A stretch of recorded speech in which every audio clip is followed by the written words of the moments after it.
Hi folks, we're going to take a look at 4a from page 263. So they give us this function e to the x over x, and they want us to solve the equation f prime at x is equal to 0. So in other words, they want us to determine when the derivative of this function is equal to 0. All right, so let's find the derivative. F prime at x is going to be equal to, now here we're going to have to use the quotient rule. So derivative of the numerator is just e to the x times the denominator function minus the numerator function times the derivative of the denominator function, which of course is just 1 all over the square of the denominator. All right, so there's my derivative, and I want to determine when this is equal to 0.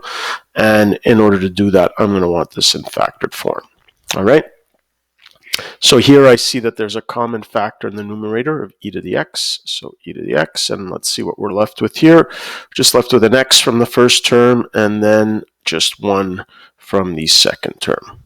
All right, and of course we know that in order for a fraction to be equal to 0, the numerator has to be equal to 0 as long as the denominator also isn't 0. And so here we have e to the x can be equal to 0, or x minus 1 can be equal to 0.